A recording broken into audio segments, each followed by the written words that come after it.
Welcome back. Great to see you this morning. It's a beautiful day here in the studio. I hope it's a great day wherever you're at as well. I'm going to change a couple things and do this video a little different. Number one thing, I am changing the name of what I call our time together. For quite a while now, I've called it Let's Hang Out. Do you mind if I paint? And I'd fumble with the title. I think it's way too long. Anyway, from several different sources, and probably talk more about this in videos to come. But the name of our time together now is going to be called Progress, Not Perfection. And anyway, I'm looking forward to sharing some of those details with you. I also want to do something different here at the beginning of this video. I've been asked several times in class recently. Several of you have reached out to me via text or social media or a number of different ways and want to see some of my very first paintings. I've just passed the 3-year mark of when I took that very first class. Lori and I went to the beach for our anniversary in July of 2020 and watched a lot about videos, read a lot about him during lockdown, really just for his positivity and to keep my own sanity, and thought, oh, that's cool. You can take a painting class from a Bob Ross certified instructor. Well, there happened to be a Bob Ross certified instructor over near Flagler Beach, and it's killing me. I cannot find our Facebook post, and I've lost the guy's name, so I'd certainly like to find him and just reach out to him and thank him. But this is the painting we did in that class. Pretty typical, pretty basic Bob scene now looking back at it. This is actually the second canvas, because the first canvas I sat down to do, there were only 6 of us in class, mind you. I was not the best student all the way through school, but I guess I'm sharp enough. But sitting still was not my bag. But anyway, got the instructions to put liquid white on it, and my first canvas, it just the initial sky that we were doing and these way distant kind of background foresty looking stuff, it just wasn't working right. And the instructor comes over, touches the canvas, and like no paint came off on his finger. He goes, hold on a second. He adjusts the top of the easel, takes the canvas, tosses it, throws a new one on there, and he slings liquid white on there and goes, now smooth that out and start over. So that's kind of a funny way to start. But man, this is the painting I fell in love with very first. It was actually the very first time on that first canvas. Boy, that 1-inch brush that we used to put that liquid white on it, I dunked it in that liquid white and touched the canvas, and I just absolutely loved it. So that's how I signed it that very first time. And with the full last name on there, it just felt too long. I knew I had one of these things, and I actually found it the other day when I was cleaning out some stuff. One of these kind of rubber-tipped, I can't remember what these are called, but that's what we used. He had these in class to kind of scratch off the paint there. And I prefer signing it in paint. I like signing in color. I do it in red most of the time. And anyway, so that was very, very first. So let's go from number 1 with a teacher to coming back home and doing number 1 by myself. So maybe we'll just move this over to the side, and I'm going to set number 1 by myself right there. Now let me peek at the camera. So let me step out for a second and see if we got a good image of that. Yeah. Well, you would certainly not say there's any progress from this first attempt with some guided instruction from a professional to what I was trying to do on my own following a Bob video. I look back at this and I just sort of laugh. It's like, how did I stay in love with doing this when this was my result? I couldn't even figure out the little easel I was using because it had this ridge at the bottom. It wasn't this one, but it had obviously a bigger lip at the bottom. So I was fighting with that the whole time. You can see all the brush doinks there. It had a top cleat on it, the little easel I would use, but it wasn't very good. And it held a little piece like that. And boy, looking back on it, you see how cotton bally and funky looking those clouds are. This poor mountain looks like, well, it doesn't really look like a mountain unless it's your baby and you know that it is a mountain. But I mean, look at this, the muddy water. There's just, I look back at it and I just giggle. And I love that I still have it. I certainly won't get rid of it. But let's move from this one on to what I do believe is number 2. I think I have the first 3 in correct order. There are now hundreds and hundreds of them, so forgive me for not actually numbering them. But you can see I forgot to sign it. And so now we move to number 2. So do we have any progress? Well, it's certainly not perfection. So here's what I think some progress is. I still like putting some tree trunks in.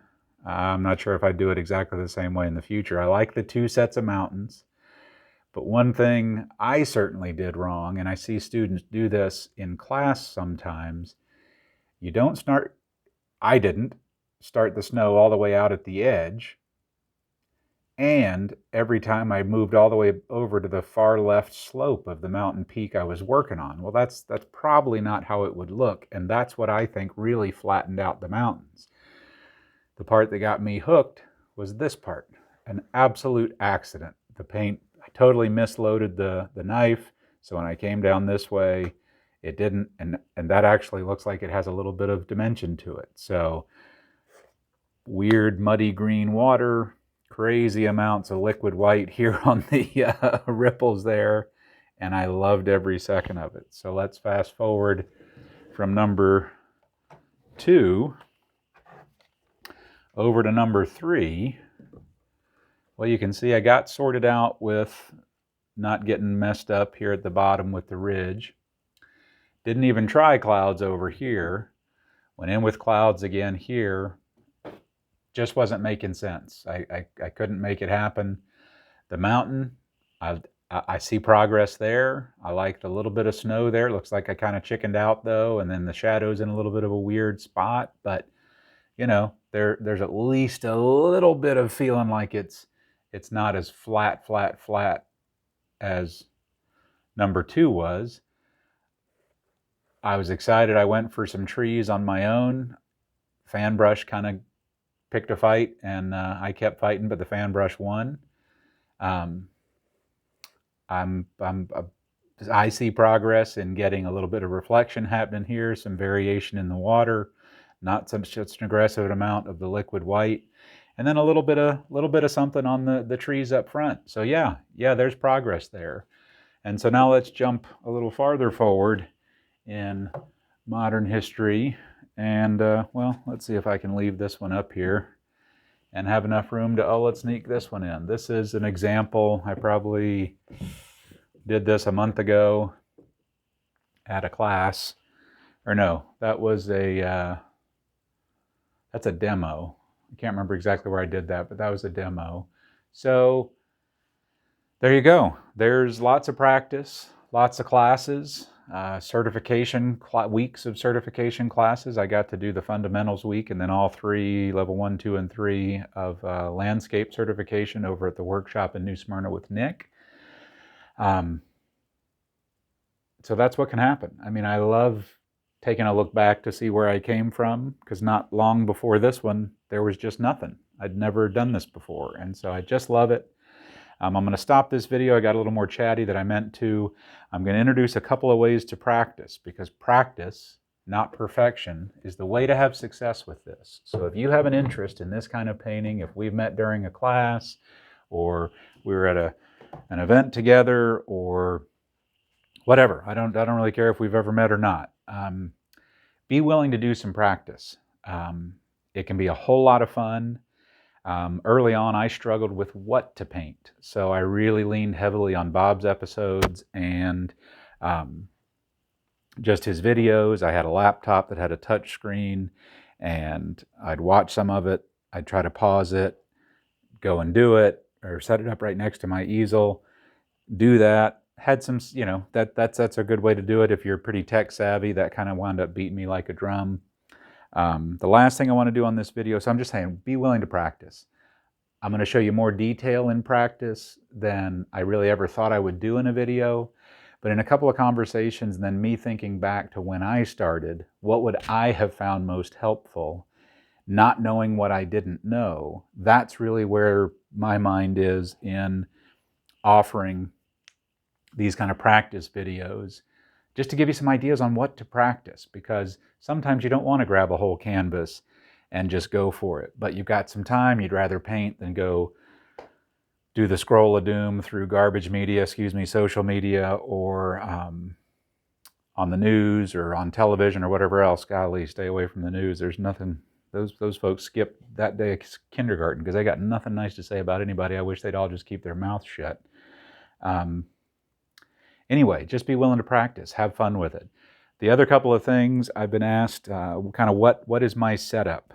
What do I use? What's the studio look like? So I thought I'd take the camera down off of the stand and just kind of walk you around a bit and give you a little commentary as far as what we're looking at. This is a pretty basic wooden easel. It used to be on a frame that you could transport it, I guess. It's kind of heavy and you can tell it's pretty tall. But I took that back rig off and it's literally just screwed to the wall. I've got two 2x4s mounted to my wall here behind my sheet. And then I just have a couple of screws into those 2x4s. And then there's one more 2x4 down out of camera with one more screw through it. So nothing terribly fancy there. So let me grab the camera here, and I hope this isn't too wild a ride by me taking you out of the rig. I'm also going to rotate us to be this way. So here to my left of the easel, I've just got a little, it's not quite a TV tray kind of table. I guess it kind of is. It's just a plastic collapsible table. You can tell it's got lots of experience, had lots of artists visit, and spill paint on it, but that's just a great working thing. I like to have a trash can right next to me because I keep a roll of paper towels just out of camera to the right of the easel, so I can easily grab paper towels. Whatever paints I'm going to be using are right here, close to me. So I like to put, this is just an acrylic rectangle. Actually got like a 4-pack of these off of Amazon. It was just a few bucks because they're just basic, clear, nothing plexiglass. And then I've taped some freezer paper to it. So this has got kind of a waxy side so paint doesn't go through it. And I just do that because it's easier on cleanup than it is to use my full palette and make that a mess and then clean it up. So let me move around this way. Just past where the paints go is my wooden block there, sort of modeled after the one Nick uses over in the workshop. I found a guy over in Dunellen, Florida, who's quite a woodworker to start me on this. We weren't quite on the same page with the holes that were needed, so my friend Adam fixed me up there and got those done, and then I just got some felt tape that I kind of cut, and now it holds my paints pretty good there. Got a nice sized tub of brushes that I'm ready to use, and we're good to go from there. Oh, got a cord snagging me there. I did want to show you my cleaning setup. So same guy that did my paint holder made this cleaning station for me. I took a bunch of pictures of the cleaning station at the workshop in New Smyrna, and that's what I asked him to model it after. So it works pretty well. These kind of cabinet hinges close down, and he cut notches out of a pretty standard office-sized trash can for me. There's the brush beater rack Bob often talks about in his videos, and then I've got a couple of holes for paint thinning buckets. Let me see if I can just give you some dimension there. Cleaning a liquid black, boy, that sure does dirty up paint thinner quickly. So that's what that one's for. And then this one. So what I'll typically do if it's my first painting of the day, and this has been resting really still, I wipe out excess paint with a paper towel. I'll dip it right down just into where it's settled so I don't pick up all the sludge of the bottom of the bucket on my brushes. But then give it a good shake, beat the devil out of it. Then I'll come over to my paint thinner. It just seems to be working pretty well for me that way. but work that out on your own. I have found that during most paintings, just wiping the paint out of the brush is sufficient, so I don't have to take all the time to come over and go through the full cleaning procedure. Now, he did do me a third hole on this side. His idea was that we'd put a trash can down in there. Well, great idea, but the door to get in said trash can compartment is in the back of the cabinet. That does not work well, so I don't use that for a trash can. If you're having a cabinet like this built, put the door in the front or on the side, or you'll be moving a heavy piece of cleaning station furniture once in a while. So kind of let me do a around the studio view for you. Put a lot of things I've worked on up on the walls. Shelf in the corner over there is supplies for class. Normally that's behind the black curtain there. I forgot to put that up before I started videoing, but then everybody would probably ask, what's behind the curtain? Well, there you go. There's my storage area, prep area for class. There's that big roll of freezer paper I mentioned. I do some acrylic painting, not much, but some. And we also host a small group, art-focused small group through our church on Thursday nights. And so we use this room a lot. We've kind of had our geometry of the universe. Some might call those something like a mandala on those big things. Ordered those off of Amazon as well. Super, super fun to color those in. And then there we are back around to the camera holder and our big easel. So there you go. That is the renaming launch, conversation, discussion. Anyway, just wanted to let you know that I don't think anybody's going to lose sleep over the fact that we're going to call it progress, not perfection from now on. And we're going to practice. So let me tell you, I'll show you real quick what I'm going to get set up for practice. Then when I come back, I'll put out some paint. We'll get going. We get tons of delivery boxes, whether that's stuff I'm ordering from bobross.com for classes, or Amazon, of course. We all just get so much stuff shipped. So all I've done is cut the top flaps off of a box. Well, I completely pieced out just using a box cutter blade. Super careful with that because I've cut myself a few times, and being on a blood thinner, that's not a wise thing to do, so I'm ultra careful doing that. But nothing special about this cardboard, that's the point. This is flaps off of a box. I got 12 pieces out of one box. So if you get one delivery once in a while, you're going to have plenty of stuff to practice on. I thought I'd practice a few different kinds of trees for you, so that's what I'll do when I get video number 2 started up for progress, not perfection. I'm still tripping over the word there, but maybe it's a title in development, but I do like progress, not perfection. So thanks for hanging with me. Hope you're having an awesome day, and check out the next videos for practice. Grab the paints. You don't need many colors. I'll probably just start with one. We may throw some liquid white on there, do some highlights, who knows. We'll see what happens. See you soon.